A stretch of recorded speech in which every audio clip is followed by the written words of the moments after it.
Hey guys! Welcome back sa ating YouTube podcast entitled Negosyo Lang Tayo.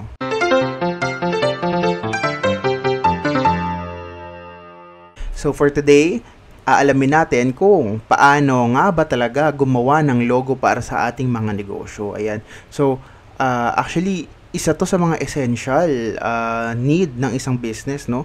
Unang-una, kailangan mo gumawa ng pangalan at pangalawa, kailangan mong gawa ng logo, yung pangalan na yun. So, kaya nakikita nyo, sa Facebook Marketplace pa lang ang dami-dami ng mga nag-advertise ng mga services nila na kaya namin gumawa ng logo ng ganito, kaya namin gumawa ng logo ng business nyo. And actually, ang dami rin sa TikTok na mga gumagawa ng logo ng mga pangalan, ha? So, ganun ka-importante talaga ang paggawa ng logo. And also, sa isang negosyo, very iconic ang logo. Diba? Kasi yun ang brand nyo eh. Doon sila makikilala. Kapag nakita yung logo na yun, ano ba yung maaalala? Yung negosyo nyo or yung business nyo. Katulad na lang ni Apple, ni Samsung, ni Microsoft, diba? Ni Jollibee, ni McDo. Diba? So, very iconic at very catchy ang mga logo nila. Ngayon, ganun nga lang ba talaga kasimple gumawa ng isang logo? Basta gagawa ka lang ng initials mo, gagawa ka lang ng symbols mo, maglalagay ka lang ng mga favorite color mo dun sa logo mo. Actually, hindi siya ganun kasimple. Kung gusto mo talagang magkaroon ng very catchy na logo, gusto mo magkaroon ng very iconic na logo, kailangan mong malaman itong mga susunod na i-discuss natin. Kaya, let's begin!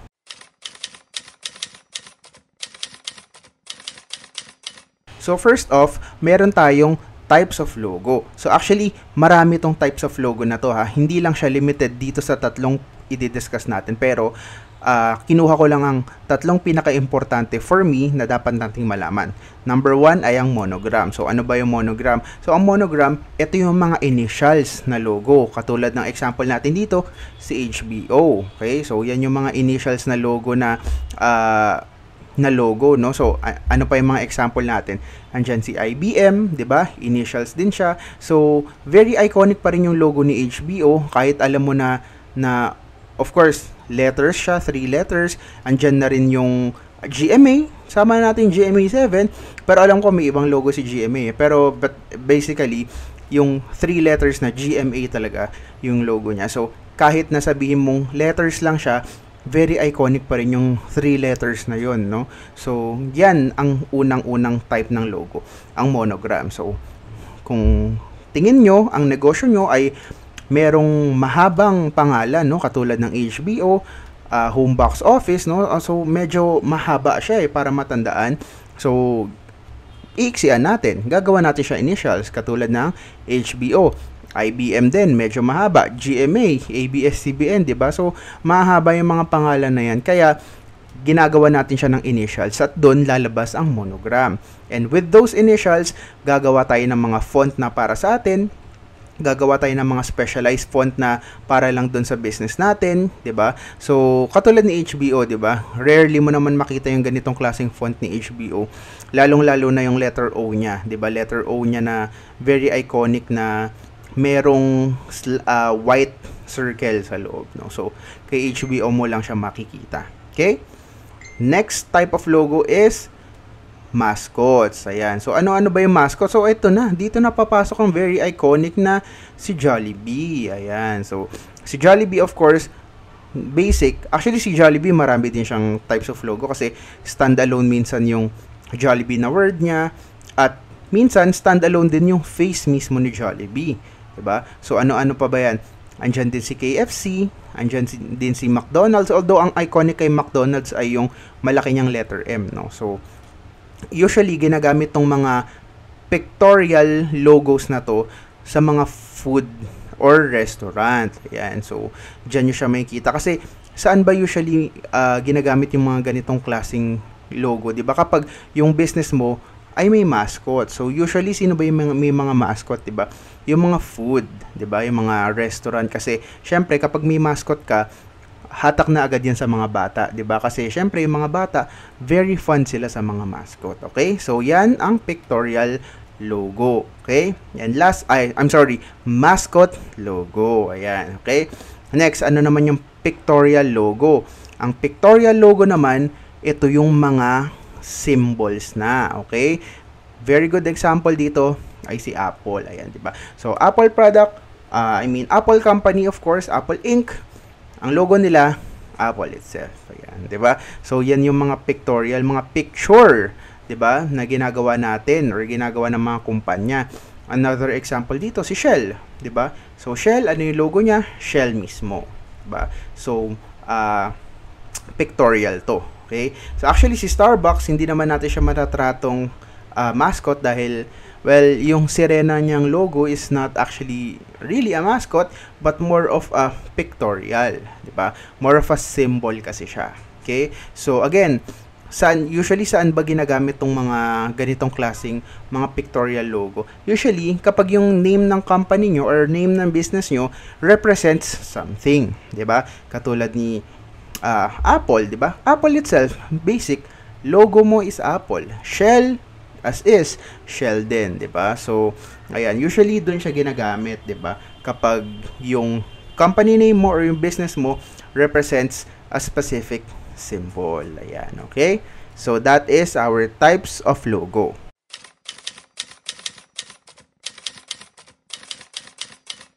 Next na i-discuss natin, actually very important, no? Font styles naman. Ngayon, ano-ano ba yung mga font styles na pwede natin gamitin sa logo? Actually, hindi lang kasi talaga tayo pwedeng basta-basta gumawa ng mga font styles, no? Or gumamit ng mga font styles kasi gagawin natin siya logo. Hindi talaga siya ganun ka-basic eh. Diba? Actually, itong negosyo lang tayo. I think 10 beses na nagkaroon ng revision dito sa logo na to. Sa logo, sa symbol, sa font style, napakarami ng changes na itong negosyo lang tayo na logo, no? Hanggang sa, of course, makarating tayo sa kung ano yung logo na ginagamit natin ngayon. Pero hopefully, in the near future, di ba? Actually, ang isa sa mga tipo ko talaga na logo ay yung pictorial logo. Kasi gusto ko talaga na symbol. Although, yung business itself, wala naman siya specific symbol na nare-represent. But, ayun, kaya, syempre, isip tayo na isip, di ba, ng mga symbol na pwedeng mag-represent sa negosyo lang tayo or sa channel natin, di ba? Parang si Mr. Beast, di ba? Beast mismo yung logo niya. So, another example of pictorial. Okay? So, ngayon, balik tayo sa font styles. Ano-ano ba yung mga 3 basic font na ginagamit ng mga kumpanya? Okay? Number 1, serif fonts. So, etong serif fonts are characterized by small decorative lines of stroke at the ends of each letter. These fonts exude a sense of tradition, elegance, and reliability. So, kitang-kita naman, no, sa definition.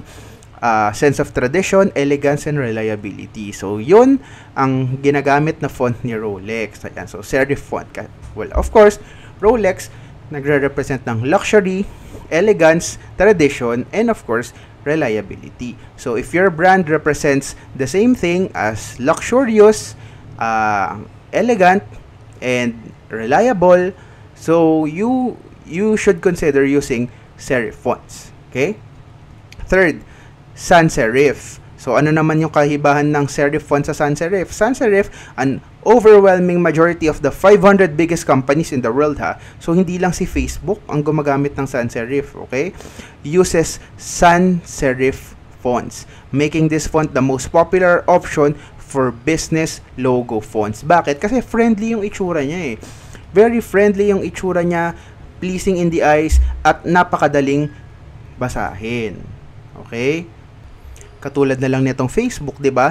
Very pleasing in the eyes itong font ng Facebook, 'di ba? Ang sarap sa mata, ang sarap tingnan, 'di ba? Ang sarap basahin, napakadali. Hindi siya mamimix into etong letter E ba na to? Letter A ba to? 'Di ba? Letter U ba to? Hindi siya confusing eh, 'di ba? Very straightforward. Kaya lagi siyang ginagamit ng mga businesses. Ngayon, kung ang negosyo mo ay merong complicated na words or medyo mahirap i-spell, I suggest na gamitin nyo yung sans serif para properly ma-spell ang bawat letters ng iyong negosyo. Okay? And lastly, decorative fonts. Ayan. So, dito naman papasok si Disney, no? So, decorative fonts, also known as display fonts, are highly stylized and eye-catching. So, although may downside itong decorative fonts, no? Minsan kasi mahirap basahin eh. 'Di ba? Lalo na kung upcoming business ka pa lang, hindi ka pa kilala. So, for example, overcomplicated na yung font mo, ang hirap basahin. So, hindi ka mare-recognize or at least hindi ka mababasa ng mga customer mo na ano ba yung negosyo na yun, 'di ba? Si Total, 'di ba? Si Total. Actually si Total very basic yung font, pero ang downside nun kasi kapag tinignan mo sa likod, hindi mo alam, 'di ba, kung J ba yun, letter L, lumalabas kasi siyang Jatot, 'di ba? So yun yung nag-trending, no? So a long time ago, no? So very confusing kasi minsan yung letter L ni Total, 'di ba? Nagminsan pag nakatalikod para siyang J. Pero kapag in-straight mo yung font nung L niya, hindi talaga siya magmumukhang J. Okay? So doon kasi tayo nagkakaroon ng miscommunication in terms of proper usage of font styles. So I would suggest, kung complicated again yung word or yung name ng business mo, you should use sans serif. Pero kung easy naman basahin at very common word, you can use whatever decorative fonts you want. Okay, so andyan, of course, iconic si Disney, andyan din si Netflix, very iconic din, 'di ba? Si Nike, iconic din yung font niya, 'di ba? So again, these are font that are specialized to that company.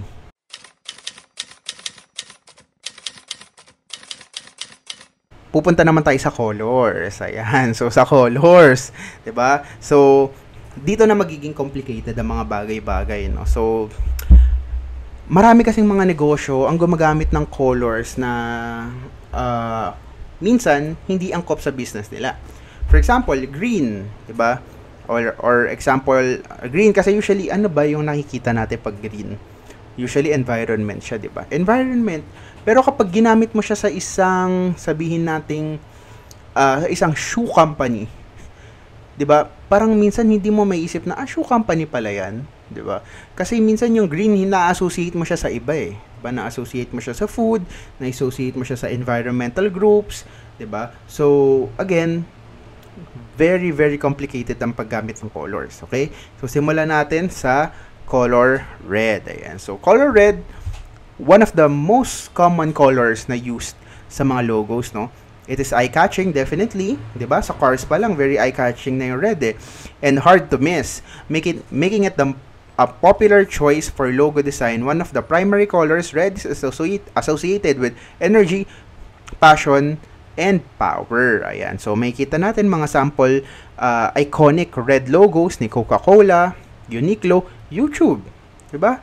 Si Netflix, and si Comme des Garçons. Yan. So, gumagamit sila lahat ng mga red color. So, kung gusto nyo talaga mag-pop yung color nyo, gusto nyo mag-stand out siya, compared sa other logos, you should use red talaga. Okay? Next, orange. Ayan, si orange. Actually, for me, orange, no? Ito yung medyo, for me ito yung medyo boring na color para sa akin. Orange talaga. Parang, minsan kasi parang nakakatamad siya tignan and hindi talaga siya nag-stand out. That's my opinion. I don't know about you guys. Pero again, may mga sikat na companies pa rin na gumagamit, of course, ng color orange. And ano ba nare-represent ni orange? Orange is bright, warm, and welcoming. Actually, very true yung warm Kasi kapag tinitignan ko siya, parang parang nainitan nga ako eh, 'di ba? Hindi siya katulad ni red na parang aggressive, 'di ba? Si orange kasi parang ang init niya tignan.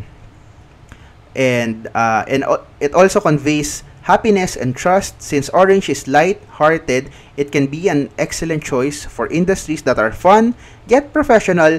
Orange is common in tech logos, food logos, and sports logos. Ayan, so New York Knicks, orange yan, 'di ba? So, another example natin si Dunkin Donuts, although meron siyang halong color na pink or fuchsia pink, 'di ba? Si Harley Davidson, although may mix siya din. May mga mix na colors, no? Unlike red na talagang white and red lang siya usually. Okay? So that is orange, 'di ba? So if you're sports group, tech company, 'di ba, or food, you can use orange, 'di ba? So next, andito naman yung yellow. So, yellow is friendly, approachable, cheerful, and uplifting. Yellow is a popular logo color for industries that want to express happiness and delight. At the same time, yellow is very noticeable and hard to miss. So, it can be a good choice to stand out in the crowd. Actually, yes, that is correct, no? So, yellow is very, very hard to miss, diba? Yellow, actually, very bright talaga and talagang eye-catching siya, no? So, may kita nyo naman, no? So, kung pupunta tayo kay McDonald's, no? Ginamit ni McDonald's yung two of the brightest colors. They have red and they have yellow. Kaya very eye-catching do kapag tumingin ka tumingin ka pa lang sa taas, 'di ba? Sa langit.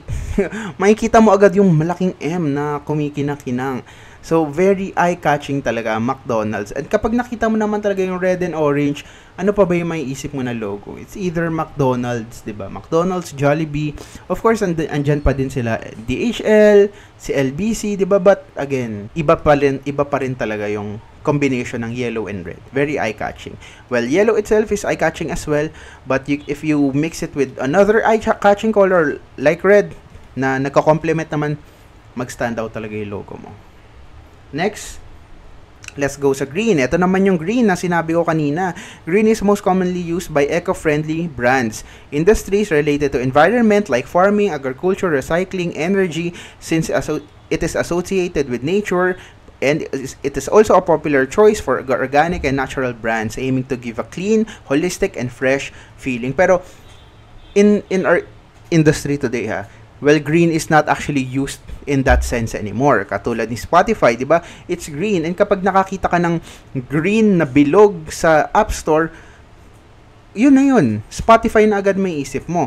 Andyan din, of course, yung mga apps natin, di ba? Kung naka-iPhone kayo, naka-Apple kayo, makikita nyo yung message icon ni Apple, yung logo ng text message niya, that is green.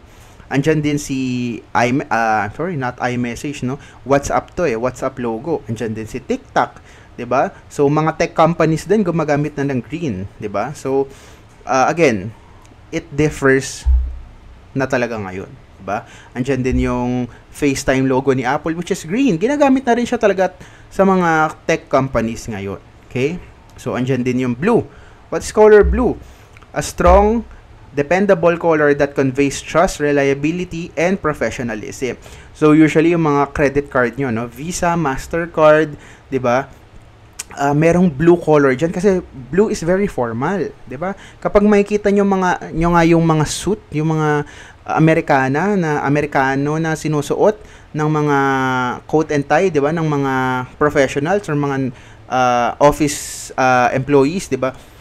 Usually black yan or navy blue kasi blue is very formal, very elegant, formal, and very easy on the eyes, 'di ba? So kung ang business mo ay more on financial, more on credit, 'di ba? So you can use the color blue. Katulad ni PayPal, that's blue. Walmart, it's blue. Visa, it's dark blue. Navy blue. Mastercard is blue as well, although may mix siya ng orange, 'di ba? But again, color blue is always in the mix, okay?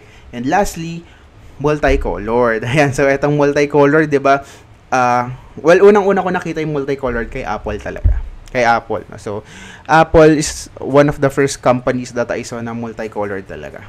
So what does multicolored mean? While the general rule of thumb is to stick to a maximum of 3 logo colors, there are obviously instances where breaking the rules has its own benefits. Often used by creative, multidisciplinary or child-centric brands, multicolored logos are bold, attention-grabbing, and hard to forget. Katulad ng, of course, number 1, si Google, diba? Although, siguro kapag tinanong kayo, ano yung color ng pangatlong O sa Google, no? Or tatlo pa lang ba? 2 lang yung O ng Google. So, kung tatanungin kayo, anong color ng pangalawang logo sa Google, no? So, maalala nyo ba? Kasi, well, although maalala nyo na multicolored siya, di ba? Ano pa ba yung mga multicolored? Andyan din yung GMA. Yung GMA, no, yung parang rainbow logo nila dati, no? Multicolored din yun. Si ABS-CBN, multicolored din. And also, again, correct na multicolored yung mga child's play, mga kids play, di ba? So, mga primary education na mga logos, andyan din yan, multicolored yan, because it's child-friendly, di ba? You teach the child color. And also, sa tech din, ginagamit siya, di ba? Kung mapapansin nyo yung mga photo icons ng mga smartphones, di ba? Multicolored din siya.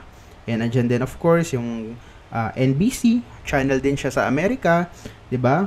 Monday.com if you're familiar with that. And of course, Crayola. Okay? So those are the colors na kailangan natin tandaan, 'di ba? And next, eto, yan. Binigyan ko lang kayo essentially ng summary. Pwede nyo i-screenshot yan, 'di ba? And pwede nyo gawing basis yan sa paggawa or paggamit ng color sa logo nyo. Ayan. So, yan yung essentially summary ng pinag-usapan natin. Although may purple dito, ha. So, purple represents spirituality, mystery, royalty, sophistication, femininity, and glamorousness, 'di ba? Hirap ng mga words ng purple pala, no? So, although may mga schools na purple, no? Arellano Law School is purple, 'di ba? And other establishments as well, like Air 21, 'di ba? They are purple or violet, 'di ba? Medyo mahirap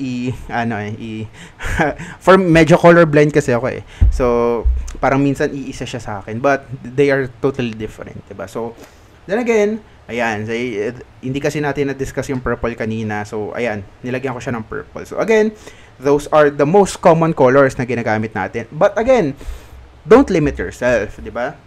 If you feel like gusto nyo gumamit ng fuchsia pink, gusto nyo gumamit ng other colors like brown, which is uso ngayon, no? Negosyo lang tayo, naka-brown tayo, di ba?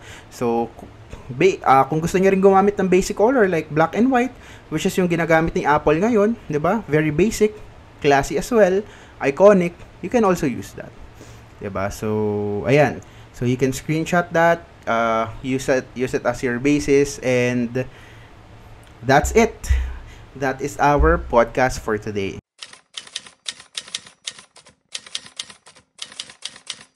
So I hope guys na nag-enjoy kayo sa YouTube podcast natin. It was kind of short and I apologize for you guys na hindi ako naka-upload last week because syempre yung bagyo, no.